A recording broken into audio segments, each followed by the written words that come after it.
It's been a minute.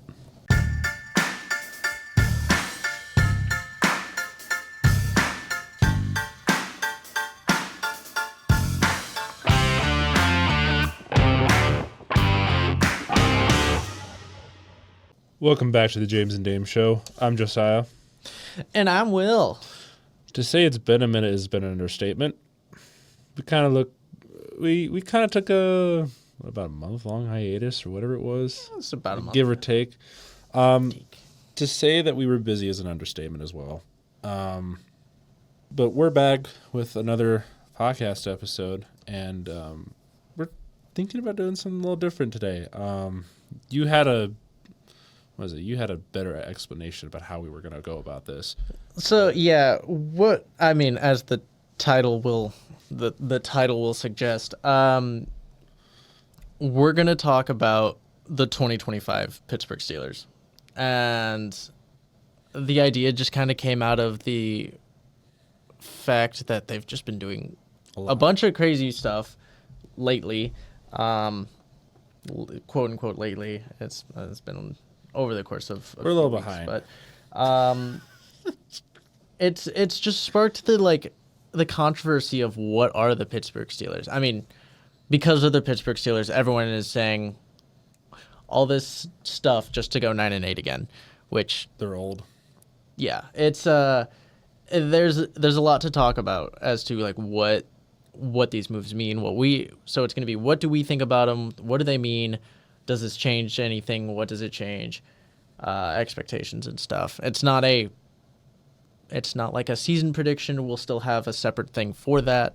And this is just going to be like a deep dive kind of into the Steelers and what they will look like this year based off of the stuff from the offseason and what to expect. So to kick it off, we'll talk, I think, probably about the major stuff that's happened lately. I guess the acquisition of Aaron Rodgers. Probably the biggest one. The biggest, most unsurprising and the most annoying one. The most anticlimactic, because everyone knew it was going to happen. It was just, Aaron, come on. It was also I think the funniest thing that made it so anticlimactic is the fact that it wasn't even, hey, I'm signing. It's, hey, I'm going to Pittsburgh and I'm planning to, take part in the mini camp or the OTAs, it's just like, I'm planning to partake. So it's like, you're unofficially signing. Cool. Pretty much. Again, no one was really surprised. Pittsburgh is wishy-washy. I mean, there's a lot of people who are like, we don't want him, but at the same time, he is an upgrade over Will Howard? He's not great, but we still had him as like a B to C kind of quarterback. And they don't have any. Their other quarterbacks are Will Howard and Mason Rudolph. There's not a lot of competition. Mason Rudolph, you got that guy as a backup. Will Howard needs a couple years to develop if you really want him to be the future. Yeah, you're screwed. Yeah, I think a lot of people will say it doesn't move the needle, but no. I think that's a bunch of malarkey because of where the expectations should have been without Aaron Rodgers or a real quarterback, a real NFL quarterback. Because again, Mason Rudolph, not a starter. Yeah. And Will Howard is a rookie who wasn't taken until what, 4th, 5th round? 4th, I think. Or actually, he might have been later. He was taken late, and I think it was the 4th round. But I'm looking it up. Point being, you don't have 6th round. 6th round, it was later. You don't have really like a true NFL starter unless you have that much faith in Will Howard, which is bold because if he's going to start, I think he needs time to develop.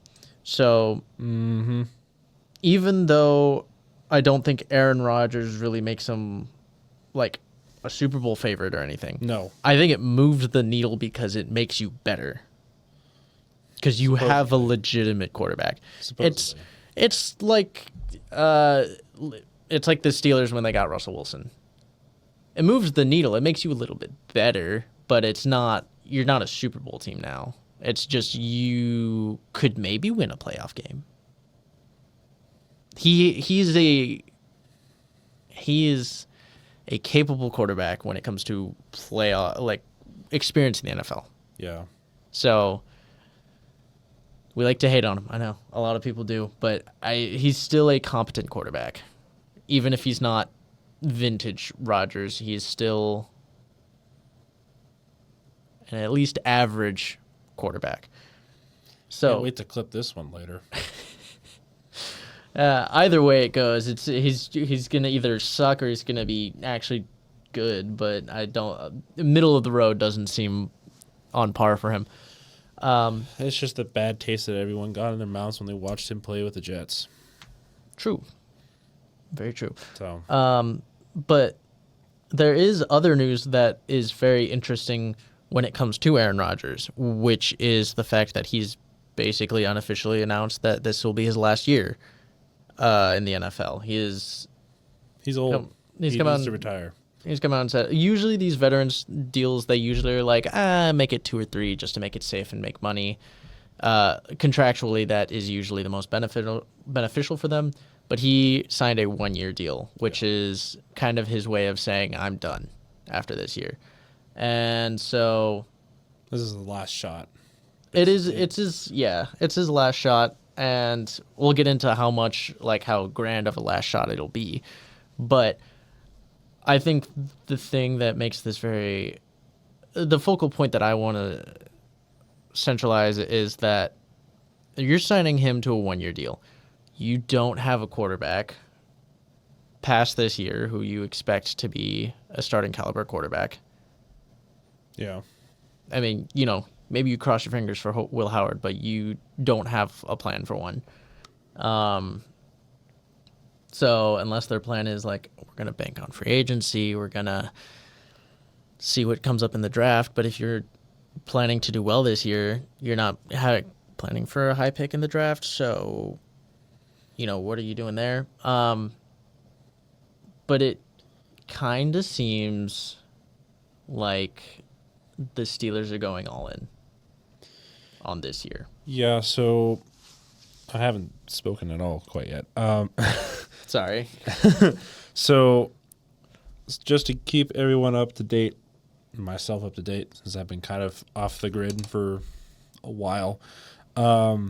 Besides Aaron Rodgers, DK Metcalf, Jonnu Smith, Jalen Ramsey, Darius Slay, Minka Fitzpatrick left for Jalen Ramsey to the Dolphins. Is there anybody else I'm missing? As far as their complete transactions, I mean, I think those are the major ones. Those are the major ones. Oh, George Pickens to the Cowboys. Yeah, they shipped out George Pickens. Yeah, those are the only roster changes or major ones that I've seen. So those are the big moves. Kind of looking at the recent trades with Jalen Ramsey and Jonnu Smith. I get it, but at the same time, you're trading about the same value, so you're just swapping players at that point. So I don't know what they see. Jalen Ramsey is getting old. Ramsey is old. He's getting up there in age, yeah. I mean, I still think he's 30. I think he's 31 or so. Yeah, I mean, he's not old, but he's going to get up there in age. And knowing how specifically that position works, he's only got a couple years at most probably left, or at least good years if he wants to continue to play. And Ramsey didn't really. I didn't hear a whole lot from him, from the Dolphins, or wherever he went after the Rams. Just kind of quiet overall. So maybe they sneak somebody in for that roster that could, develop into something, or at least get some veteran presence, or a different kind of veteran presence in that locker room. Jonnu Smith, Arthur Smith is licking his chops, bro. He's been waiting for that guy to come back. Yeah. I mean, Dolphins, I understand the being upset because Jonnu Smith was actually one of the only players, at least from last year, that was really doing anything. He was doing well. Yeah, he was impressive, but getting rid of him just didn't make any sense in the long run because now you're on the market for a tight end. But then you got, was it Darren Waller? They picked up Darren Waller after that. I'm just like, you could have just kept Jonnu Smith. Why do we need to? If you really think Fitzpatrick is worth that much, then I guess. But I don't know. So, yeah, this was something I was going to get to. But again, this is, I think, I'll mention again, I think it's the Steelers, specifically looking more on the Steelers side, because I feel like we might have a point to talk about with the Dolphins maybe in their own thing. Yeah, I don't know what the Dolphins are doing.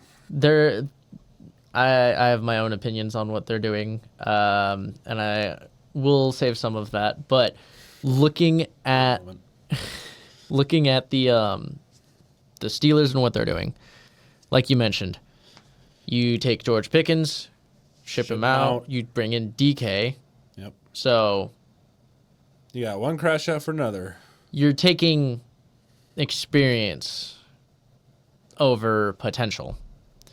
You take Minkah Fitzpatrick, Jalen Ramsey, not the same position, and I think there's some of that because meanwhile, like while the Steelers' safety locker room not looking the greatest, their corner room, assuming the veterans can play up to their level, and I will say Jalen Ramsey has had, I think, at least one good year with each of the teams that he's been. He had a good year with the Rams, good year, obviously at least one good year with the Jaguars. He had at least one good year with the Dolphins. So yeah, he's had those years. He shows that potential to still be that. You have Darius Slay, who again is old, but he brings that experience, and he was pretty good a couple years ago with the Eagles. I think last year was kind of not as great for him. And then you throw in Joey Porter. You got three pretty good corners if they can play up. If they play up to their potential, yes. So I do think it's definitely possible, especially with that presence between the three of them. They could probably work some great things out as long as they're not like fighting each other. Sorry, every time I think of like the Steelers locker room or just anything related to like Metcalf or Ramsey or Pickens, I always think of like, some crash out moments. But maybe that's just me. But I do think the roster has definitely shifted, improved in some areas, but kind of decreased in some areas. I do agree with the statement that DK Metcalf was experience over George Pickens' potential. I think Pickens does have the potential. I just don't know if he just had the system to flourish in quite well, or at least quite yet. Because, Steelers are not a bad place for wide receivers. You just don't have that was another thing I was going to mention. Where's their wide receiver two? Who is it? That's kind of the thing, and I think that's part of the reason why you go out for Jonnu Smith you're working with Arthur Smith. You already have two tight ends who are already good enough to do the job. You just have Freiermuth. You have Freiermuth. They don't really. I think the difference is you throw in Jonnu Smith and you have a really good two tight end combo. What you're probably going to see is a lot of two tight end, two receiver, one running back, or two running back, fullback, tight end, two tight ends, and just one receiver. Like, you are expecting DK to kind of be that lone receiver. You have a couple guys who can do stuff otherwise, but it's mostly going to be DK, rely on the tight ends, which Arthur Smith loves to. He loves to do that. And how then well has that worked out? Yeah, and then it's just kind of a power running back by committee sort of thing. Again, they got Caleb Johnson, so maybe he'll be able to do something. We don't know. Maybe. But it's kind of just, reliable and just kind of more power old school football. Yeah. Dumb it down for you can definitely tell this is like the Steelers' quote-unquote last chance to do something before they completely crumble. Because how long is Tomlin going to stay around? How long is the front office going to be letting this happen where they just get bounced the first round every single playoff year? How long, or what are they going to do with quarterback, as you mentioned? What are they going to do with the roster, specifically with veterans retiring or being traded or free agency? Because obviously TJ Watt is like your heart and soul of that team. And how long is he going to, put up with this? Like, obviously, he's probably not going to go anywhere, but there's always that off chance that he might not stick around. He is a talking point that I wanted to get to, but again, like you mentioned, I guess kind of just to like wrap up the point I was going to make, which is this being like the final like This is going all in push. Yeah. Because again, you're not going to have a quarterback. Your corners are going to be really old. I wouldn't be surprised if Darius Slay retired. Again, Johnny Smith is a little bit up there as far as he's 29, so he's got a little bit of time. He's got a couple more years. They extended Ramsey, but you don't know how long he's going to be good for. Yeah. But again, giving up Minkah Fitzpatrick, who is he's only like 2 years younger, but he was phenomenal for him. They clearly think that Ramsey provides a better chance to win right now. Yeah. And granted, I've been hearing some Steelers fans and outside spectators saying that Fitzpatrick was not doing as much as he normally did, or at least in a couple recent years. He wasn't making as many splash plays or big highlights or whatever. Maybe that's what people are like focusing too much on. Granted, Fitzpatrick is still a decent corner. It's just I agree with him. I just don't hear a lot from him because maybe the production wasn't as flashy as years past. Maybe, I don't know. Maybe he's just quiet because he's good at what he does. I don't know. But granted, I haven't seen a whole lot of Fitzpatrick film room stuff because he's kind of like one of those guys where I know he can get the job done, so I trust that he can. I just don't know if there's anything I haven't seen recently that kind of proves that he's not good otherwise. Yeah. So they got, I don't know. I think it's a really interesting thing, and if you want to talk like scheme, I think they've done a lot to. Again, they've dumbed down the safety room, but you've put a lot of really good talent in that front eight. Yeah. And what that allows is kind of just, I would almost expect them to play this kind of like press where it's you corners keep like you cover everything 5-10 yards downfield and just hope that your really good edges get to them before the receivers even reach 10 yards downfield. Yeah. Is what that feels like, because it's like if those receivers get 15 yards downfield before the edges get to the quarterback, you're doomed. It seems like they're just done. Yeah. And it's an interesting style to go after. But you did make an interesting point talking about TJ Watt being the focal point. You know, he's the guy in Pittsburgh, has been for quite some time. But there's been a lot of talk going around, and I'm sure you've heard some of it, of potentially a TJ Watt trade. And it seems highly unlikely. Yeah, it seems stupid, honestly, as well. But again, we don't really know what the Steelers are doing right now, and if he were moved, I have a hard time seeing him moved right now. No, right now, no. If this truly is an all-in year, depending on how it goes, I think there is a potential, especially if things flop. You see TJ Watt move, you see Mike Tomlin removed to start a new era, Aaron Rodgers retires, all these guys leave, and kind of just leave Pittsburgh gutted, because I feel like a lot of what the mentality is here's one last push before we have to completely reset everything. Yeah, because it's going to happen at some point. They've just been stalling it at this point ever since Roethlisberger retired.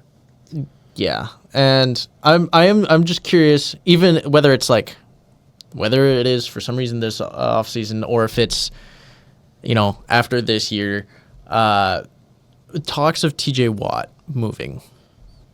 What are your thoughts on that? Wouldn't be surprised if it did happen, but I would be angry at it.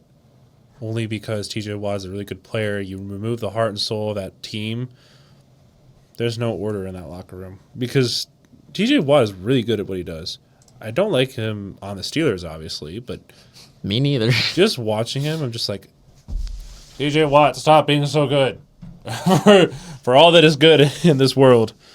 And Stop. honestly, I'm kind of like, a part of it is like, oh, I would love to see him gone because I'm so tired of dealing with him. Dealing with him all the time, yeah.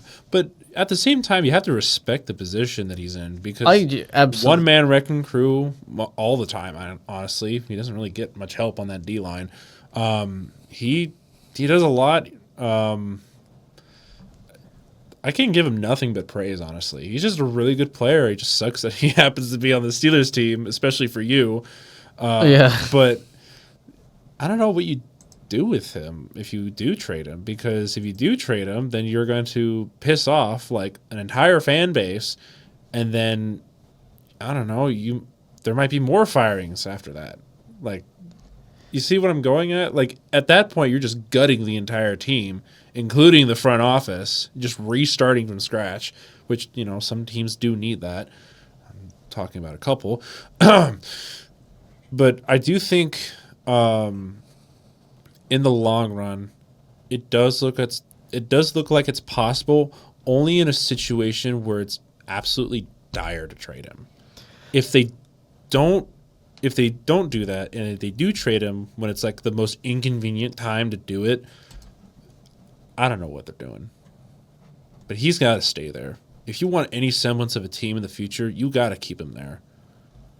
He has yet to win a playoff game his entire career, and he's been with the Steelers. But like, that is also the thing is, does that push him to leave as well? Is Probably. It because if you Myles Garrett got a playoff win for TJ Watt, if that says anything. Yeah, and he's on the Browns, so Yeah. But I think the interesting thing is, again, I think everyone in that building is going, this is our last push to try and keep a team together and do something. Yeah. And if you come up short, if you miss the playoffs, I think Tomlin's out. But even if you get bounced in the first round or you don't make it, if you don't even sniff the AFC Championship, I think Tomlin very likely to be moved. You're going to see a lot of pieces retire, a lot of pieces leave and stuff. Maybe Cameron Hayward, I think he might be on one last hurrah. Oh, yeah, definitely. Um, Forgot about him. But that team is old. It's a very old team, and they want a win, or a Super Bowl win. But they haven't even gotten past the first round in the last 5-7 years or something like that. They haven't even made it to the championship, AFC championship, in a while. It's been a while. Been a long time but for them. if we keep it focused on TJ Watt, I think TJ Watt, you don't make it, if you don't even make it to an AFC championship, if you don't win a playoff game this year, I would be like, move me. Yeah, get rid of me. But I do think the interesting thing is, I believe, if I see this right, I think he's actually up for, I think his contract is up after this year too. Well, that's very convenient. They might even be in a situation where they don't even get to trade him. Because the reason why I was looking at this is because if he wants to be moved, that would be the Steelers' window to trade him. You're going to get some good capital. Oh, yeah. There's a potential for a franchise quarterback. It's true. And the foundation and completely resetting everything. But you don't have him signed, kind of makes it difficult to do that. And it kind of seems like he might just end up walking instead. And if he just walks, you get nothing. And he gets to sign wherever he wants, which I would love that for him. And love that for the pain of the Steelers. But yeah, they're in a predicament. They're in this kind of final push of a. They got to get something out of this year. They do. Otherwise, it's going to be extremely disappointing. And I feel like we say that a lot, but I think this is... With how often the Steelers have been back to the playoffs with a mediocre team, you think they would win a playoff game at the least at some point, but they haven't. I don't think they've won anything significant since 2017. I believe that was the year they made the AFC championship, I believe, with Antonio Brown, Roethlisberger, Le'Veon Bell, and everybody. I think that was like the last good year that they had. Yeah, it's been a minute. It's been like almost a decade now. Yeesh. Don't remind me of my age. Don't remind me of my age. What are you talking about? You say that like you're older than me by a significant amount. But yeah, looking at the Steelers, completely new perspective looking at this. Look at what they did in the draft. Because again, that's another thing. You kind of hoped that they would build these pieces to extend the window by getting guys that are like they fill the holes that will last a while, but instead you get Derek Harmon, a DT. And that's kind of like maybe your Cam Hayward replacement. Yeah. You get a running back. You get Jack Sawyer, who I think could be sneaky good. Sawyer can be good. Just we have to see. But they got a loaded room. They have some young talent, but for the most part, you have these guys that are going to be contributors, but they don't fill holes. No. And I think what this is going to do is going to be like the first step in kind of a rebuild. And I think assuming they're not going to be the Saints, I think don't be the Saints. You go all in this year. I think that's kind of the mentality they're in based off of the moves they've made recently. All in. It's an all in last push, and depending on how well we do, it's either going to be completely tear everything down, or maybe we keep a couple key pieces. Obviously, they're going to try and sign T.J. Watt because you don't just let the man walk, but contract distributions, planning for the future, redistributing contracts in general. We'll see. Let's see. How old is T.J. Watt? He's 30 right now. So he's getting up there a little bit. He's not that old. He's still got plenty of gas in that tank. Yeah, he's got definitely at least a few more years, so he's at least good for at least one more good-sized contract. Looking at the Steelers, they got $86 million in cap for next year, and then it jumps up real quickly. Obviously, you don't have a lot of guys on long-term deals, but no. 2027, $200 million. Oh my gosh! Which again, that's gonna come down a bit, but yeah, you've got room, and that's because a lot of these contracts are gonna be gone. Yes. If you also want to look at this number might also be one of interest. They have 90 guys total on the roster. Next year they'll have 46. 2027 they'll have 27. So, 53 of those guys, which is an active regular season roster, by the way. 53 of those guys are going to be gone in 2 years contractually, which is like, it seems like a lot. It's also, most of those are short-term deals and stuff, but it's also, these guys are old, and this isn't taking into account some of these guys might retire because they're old, or just a little bit. They might get traded or whatever. Like, key players, you're gonna be pretty slim on as far as who's there. Yeah. So they're in a really interesting spot. The moves they've made, I think, have made it pretty clear what they're going for, and I think we kind of we're getting to the point in this video where it's time to talk about what we think is going to come of this. This is time for your hot take. Has the needle moved with these decisions they've made? this offseason they've had. This feels like last year all over again. This feels like 2020 all over again. Bringing a bunch of old vets. Supposedly they'll do well. A lot of weapons, supposedly. I don't trust the Steelers. They've been the same mediocre team for so long that it's really hard to think of them doing better or worse, which is hard to see because theoretically getting all these pieces should bump you up a bit higher. I wouldn't be surprised if they got like 10 or 11 wins, but then they get bounced the first round because that's how it is every single year. But if they don't, they'll get to like maybe a close loss in the divisional round. That's the most I can see them pushing. Or at least that's what I'm seeing right now.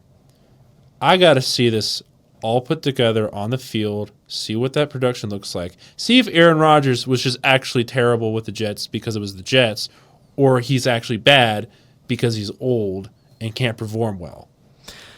And I think another thing to take into account is not even if is it just the Jets, or maybe it's also looking at it like we look at Russell Wilson with the Broncos, where it's the same team. It was the same team for Russell, and it'll be different teams for Aaron Rodgers. But it's the idea of you don't run this locker room. You don't make all the decisions. That was Aaron Rodgers last year with the Jets. He was taking control of everything. He was messing everything up. That was what Russell Wilson was when Hackett was there. And then they brought in Sean Payton. He grabbed control of everything. He said, you're not going to run everything. Yep. And I don't think they're going to let Rodgers do that. And I also think he's not going to try to do that as much. I don't think the Steelers will let him do that. I don't think... May I remind you of Ben Roethlisberger? What about him? He was a control freak in that locker room. I don't think they're going to let... I think the Steelers have more of a backbone than the Jets do. They definitely do, but Tomlin doesn't. I don't know. I think Tomlin has a pretty good... He's the kind of guy where when you talk about like attitude, he'll let stuff slide. But when it comes to this is my team, I think that's kind of like he doesn't let someone come in and go, I'm going to make all of the decisions for this team. Yeah, like he won't let that happen. But you'll see a slow decay of locker room integrity because well, the thing is that that's why I never had a really high opinion of Ben Roethlisberger. Well, obviously for other reasons outside of football, but in football in general, he was a control freak. He wanted to do things his way, and whenever something went wrong, he blamed it on somebody else. That was an issue that I had with him for so long. He did it with Antonio Brown. That's probably why Antonio Brown just up and left. He would blame Le'Veon Bell. He would blame the defensive line. He would play the O-line. He would blame everybody but himself. And you watch the interviews and everything. Maybe I'm just too passionate about Days of Our Steelers from Urinating Tree on YouTube, but I saw that whole thing and all the details. I don't know. Mike Tomlin didn't do anything to stop any of that. He let that locker room get so toxic, it just imploded. That is one thing with the Steelers is they really don't care about the off the field stuff. They're like, don't. oh, you're concerned off the field? We'll leave that off the field. We'll leave that off the field. And that's the issue. That bleeds into the locker room a little bit. Yeah, I guess what I'm saying more is not like in the locker room as much as it is the front office. Because that's where Aaron Rodgers was getting involved in. He was getting into the... Ben Roethlisberger didn't get involved with the front office. He was just trying to control the team a bit. Yeah. He wasn't trying to actually control said management and everything. That's a bit different. And that's where I think Tomlin can stop him from getting to the management. I think it's just because he's Aaron Rodgers, he might have a bit more say in how that offense is going to be ran. I think in reference to his relationship with Arthur Smith, yes. I think Arthur Smith, it's going to be Arthur Smith take a back seat, let Aaron kind of run the show. Mike Tomlin will know to get out of the way when it comes to running the offense. So when it comes to how it's ran, I think that'll be Aaron Rodgers' show. But that's what you get the experience for. But again, like, I don't think Aaron's going to go in there and be like, I'm upset with Mike Tomlin. I want him gone. I don't think that's going to happen. And if he tries that, I think the higher ups are going to go no and continue on their day. We'll clip that for later too. There's a lot of things that are up in the air. I just don't trust Aaron Rodgers. I don't trust him at all with running any offense. Because look how it looked. The Jets, the ending with the Packers. The ending with the Packers. But again, you look at the Packers and you look at the Packers didn't have receivers. Devontae left. There was not much there. I understand that. But the thing is that when Aaron Rodgers gets cranky that he doesn't have weapons or whatever it was, and then he'll start throwing a tantrum. Then he does go to place with weapons, and then once he starts losing there, then he blames it on somebody else. It's always management or something like that. It's just I don't like Aaron Rodgers' attitude. Maybe that's what I'm getting at.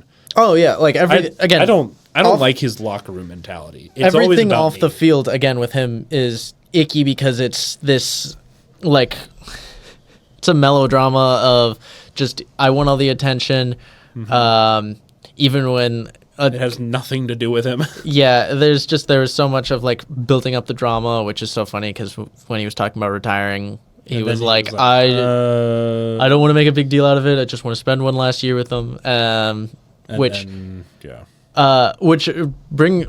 does bring me up to another point of that I want to touch on in a second, but I think the off the field stuff, I think his attitude, his mentality is going to be interesting, but the Steelers are used to that. It's just have they done well with that? No. Well, again, they were when they did it with Le'Veon Bell, Antonio Brown, and Ben Roethlisberger. Yeah, but they didn't get anything crazy out of that. AFC Championship appearance, but after that, completely crumbled. I think that even would be an accomplishment, and I think it's just granted. I think that championship was actually before all the drama actually happened. So that was before, obviously before Brown left. It was 2018 when all that went down. So it was the year before that. So, but like you assume that's also stuff that lingered. Like no, it probably lingered. Antonio Brown was a troublemaker. Yeah, he was a troublemaker. Anyway, I mean, he had the punt return where he kicked a punter in the face. Yeah. So granted, I don't think that was out of anger. I think that was just him trying to be funny. I have no idea what that was. I think honestly, part of me thinks it was just also a failed.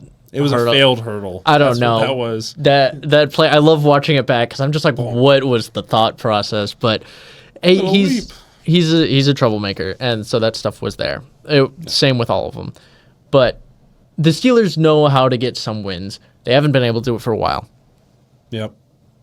The question is just going to be like, can they do it this year? Aaron Rodgers, I think, is the most. Again, he's the most experienced guy you're going to have out there. Mm-hmm. You had Russell Wilson, but Russell Wilson, even then, I almost feel like Russell Wilson is below Aaron Rodgers right now. I mean, I believe that's what we had in the tier list as well. I'm pretty sure he was below him. Wilson was below. And I think that speaks to it is like as a whole, I think like Rodgers, I think he's still on a higher plane right now, but because as of right now, as I'm looking at their schedule, I mean, I can see them winning a few games right away. It's when it's later in the season that might be the issue. Which is always how they are, is they start the season really well. They'll be good for a while. They'll have a really good. They'll hit like a rock on the road, and then they'll go. I mean, they had like there was the 14-3 season. Yeah, and then they. But it's always like a collapse at the end of the season. They're always right up there at the top. It's the same thing with the Cowboys. It's the same thing with a couple other teams. They haven't been in the playoffs in a while, so can't really say that now. It always happens. Like there's a few teams that just cannot close out a season. And then they are very shocked when they don't. And then they're like, why is this happening? I don't know. Maybe change the office. Get different players. I don't know. Yeah. But, yeah. Depending on how things go this season, I can definitely see them getting up to 11 wins. But that's being super generous to them, if I'm being completely honest. I think, again, like you had the 14-3 year where they weren't really that good, and then they got to the playoffs and did nothing. Yeah. I think the regular season doesn't matter as long as they make it. It's going to be can Rodgers be Aaron Rodgers and make a playoff run. I think, since Ben Roethlisberger at least had a healthy arm, was the last time you saw the Steelers with a quarterback capable of really a playoff run. You had Russell Wilson last year, but he's not been the same. No. And he wasn't even like a guaranteed quarterback one last year. Mm-mm. He was getting snaps, so they didn't have to pay as much for Justin Fields. So this is like your first year of, even if you like barely scrape in, you have this quarterback who has been through so many runs in the playoffs. And obviously he's had his losses, but he still knows how to play in the playoffs. And I think that's better. I think he... Does he remember how to? That's a question. That is a good question. How to? It's been how many years now? There's a lot of stuff that's up in the air, but it's the experience that he has that gives him value. Mm. And so I think I think they have the potential to be the best they've been in a few years, but I also don't know that they're quite there yet. But before we really give like a definitive answer to that, this was the point that I had mentioned, that I was saved for later, which is just the quick side note of, we get Mike Tomlin and Aaron Rodgers together. And we know that those two Rodgers beat Tomlin in a Super Bowl. They have this respect for each other, and I think that's kind of why Rodgers kind of picked this, is because they have like mutual respect. Yeah, they have this mutual respect of like, you can tell when Rodgers is out on the field, they're looking back at each other, they're giving each other glances, and they acknowledge each other. Like there's already this kind of like light relationship. What do you think that looks like this year? Because I think it could be fun almost. It could be fun. Rodgers is going to have to leave out his attitude, and then Tomlin might be a little bit better. I think it definitely could flourish into something, especially if this is like the last push kind of mentality. It definitely could be something, but I don't know. Even Aaron Rodgers and Matt LaFleur were going at each other too. I mean, he's done that. He did that with Mike McCarthy too. Yeah, he's done that with everybody. He does it with everyone. I almost feel like Rodgers might have a better year because one, he's with Mike Tomlin, who I think he has a lot more respect for than I think really any coach he's played with. Played with or against. Or played for, I guess. But also, I think there's some bliss in the fact that he's admitted that it is his last year. Mm-hmm. And, it's that kind of like, the last dance sort of thing, but also it's this sort of idea that it's like, this is your last year. Go out and have fun. Yeah. And like, there's not this immense pressure to go and do anything. He doesn't have to play a bunch of hero ball like he did in Green Bay. He isn't the savior of New York. He's just there. He's not expected to do much because Pittsburgh doesn't believe in him. So it's fair.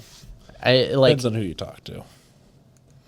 But yeah, I'd be curious to see a Pittsburgh fan who's like, from what I can tell, the Steelers fan base is pretty split down the middle about Aaron Rodgers. It's and obviously it's because your situation before was not great. So some of them are like, we don't want the drama, we don't want the mess, but also at the same time, he's an improvement. Can't really say that he wasn't, but we'll it's see. We shall see. Interested to see. I hope he really isn't that good, but that's for my own team's sake. But I would enjoy watching a year of Aaron Rodgers where he's just having fun and it's not about the off the field antics for him. You can try and hope for that, but we'll see. I have fingers crossed that he is just out there having fun and not making it all this off the field stuff, and he can just have fun and play well. Be a last hurrah that actually goes well would be nice. I can hope for that. It doesn't usually end that way, but no, it'd be nice to see. We can have open optimism. But yeah, that's what we can have. I guess final stance. Are the Steelers making the playoffs?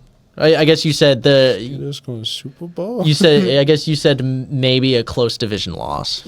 Close divisional loss is probably the farthest they go. So yeah, I guess that is part of it. But like, are they truly better this year?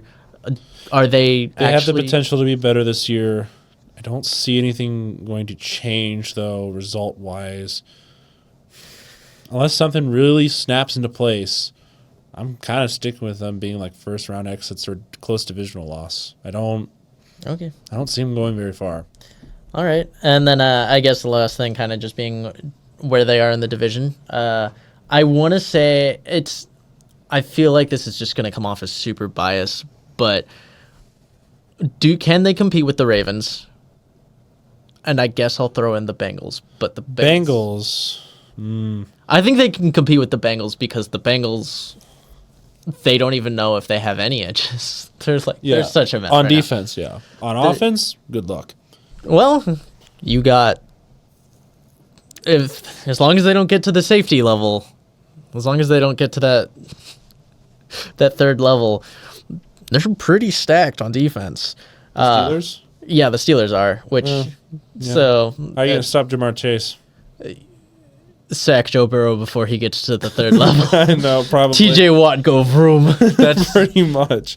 I don't know how you're gonna stop those guys. But. It's Jalen Ramsey just get a strong hold of Jamar Chase while TJ Watt goes zoom, and that's pretty much the game plan. You know what I just realized? Jamar Chase and Jalen Ramsey played each other in the Super Bowl. They did. And the Bengals lost that one. They have. Jamar Chase might get his get back. I believe they've played the Dolphins at least once when Jalen Ramsey was there. But it'll be interesting having them in the same division. All that to stop Jamar Chase. That does only answer like half of it, though. I'm assuming we're just kind of putting Cleveland there at the bottom because we don't. Cleveland's not. I do not associate with you. You're not affiliated with me. But I think as things stand right now, I feel like Baltimore's still kind of that favorite. Baltimore is still at the favorite. I think Bengals and Steelers are neck and neck for tied place in second. It's just the Browns. And the Browns. The thing is that I feel like those three teams, Bengals, Steelers, and Ravens, can be interchangeable only if certain things happen. Like, for example, if the Bengals just decide to have a really bad year again, that's probably going to change. Unless they have a really good one. Ravens, as long as they keep consistent and don't screw it up, maybe you'll do something. But you can't just have the Steelers just win the division because everybody's just inconsistent on everything else. Yeah. Because that's happened before. Yeah, obviously the name of the game is just like, can they actually put the pieces together? I feel like the Steelers... I'm in a similar boat where they're kind of battling with the Bengals. They're a little more balanced, but a little bit lower on the overall roster. Yep. Well, the Bengals, ridiculous offense, but who knows what's going to happen on defense. I've heard nothing. Crickets. Yeah. But yeah, I think, we made a lot of points and talked about a lot with the Steelers. There's a little deep dive. But I think they were a really interesting team, especially with the moves they made lately. And I think it was worth talking about, and I think it was an interesting point to get to. So, yeah. And I'm glad we got to kind of see both sides of our insight. Yeah. I've missed talking about football. I'm not gonna lie. Yeah, off-season gets a little dry, but we're water. creeping back. Drink water. Drink water. I feel like we've hit kind of on everything. Yeah. It's a mess, but it's Isn't it always? it's a fun topic to talk about, especially, each deep dive we do for a team is going to be different because Steelers, it's all about, this 1 year push. It's their future this year, while certain teams is going to be probably a little bit more down the line because Yeah. different teams are looking at different things. Steelers, again, you're talking about this 1 year push and what this means because beyond this year, probably a rebuild. Probably a rebuild. At some level, if you're going for a reload when your starting quarterback isn't going to be there, good luck. Well, But yeah, I think any of these that we do for whatever teams, which if you have any recommendations or teams that you want to see us talk about based off of, especially like teams that are really intriguing, if you want to see what we think about it, drop it in the comments. I think we'll definitely at least take into consideration teams that are mentioned. But yeah, unless you have anything else, as far as any closing thoughts on the Steelers before we get out of here. Steelers going to Super Bowl. But yeah, that's going to wrap up this video. Yeah. Thank you so much for joining us again. The hiatus has hopefully ended, and we're back in the full swing of things. And we look forward to the rest of the offseason and getting back into football soon. Back in business. So, see ya. Bye, guys.